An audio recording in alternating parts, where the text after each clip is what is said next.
So where do things stand at this moment between the Bears and Roquan Smith, Cap?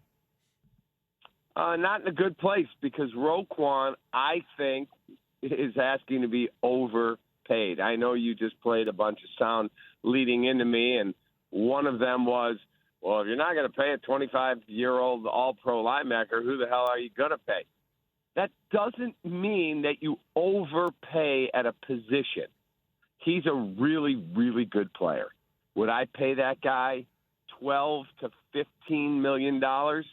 Yeah, but I would not go higher. He's not getting Shaq Leonard money. The guy's forced one fumble in 4 years. He doesn't take the football away. I think he's a really fast. He can cover. I think he does a lot of great things. But I'm paying my rush ends.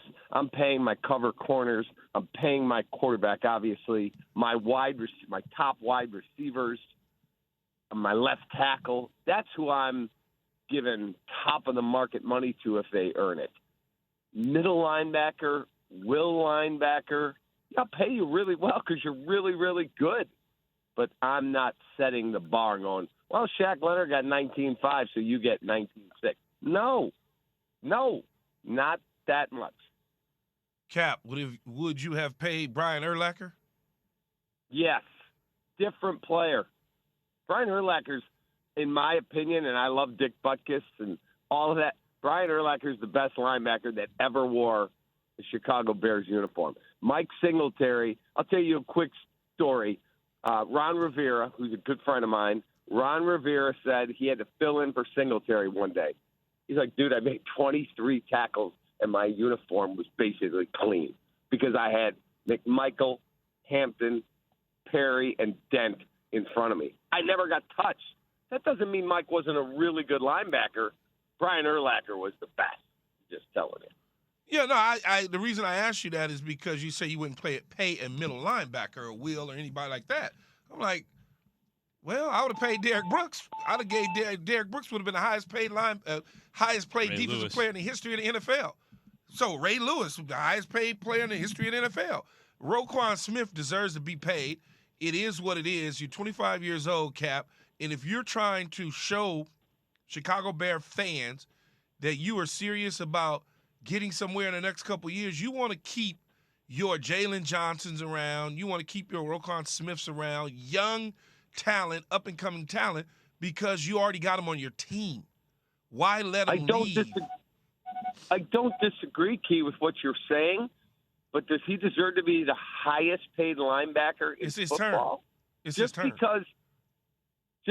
Just because Shaq Leonard got 19.5 does not mean Roquan Smith's worth 19.6. Dave, when have you structured, though, Dave? Because, when you think about it, the deal is heavily backloaded. And I think that's the part that I've heard, kind of stuff around Chicago is that last part of the deal is like artificially inflated. And I think that's the problem. Like, when if you were to restructure that aspect of it? I have no problem with that. If he said he would take 5 for 75 and I'll build in really good guarantees because he plays and he gets on the field, I could do that if I was a general manager. But I am not going 5 for 100 with $68 million. I can't do the difference, that type of average annual contract. For that position. See, the difference between, let's take like baseball. Baseball guys get paid based on the scarcity at that position, right? Like if there are no catchers that are hitting and you got a catcher who can really hit, he's going to get paid a ton. Or a third baseman, he's going to get paid a lot, even if you don't think third base is the most important position, right? But in the NFL, you have to pay guys on the most part. Every now and then there's an exception. You could always point to like the best who ever did it, like Ray Lewis or something. But for everyone else, if you overpay a position that does not have the same impact on the field as another position, you have less money available to pay those other positions, right, when you fill them. Well, you're preaching to the choir, Max. Exactly my point. Like in baseball, you got a great player, just pay him. You can pay the luxury tax.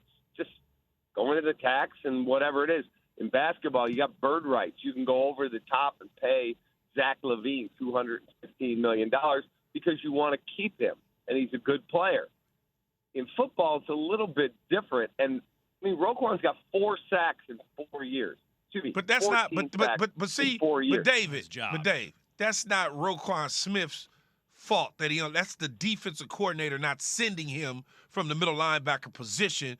That's their scheme. That has nothing to do with his individual talent to go get the quarterback. None at all. That's the scheme that is not allowing him to go get the quarterback.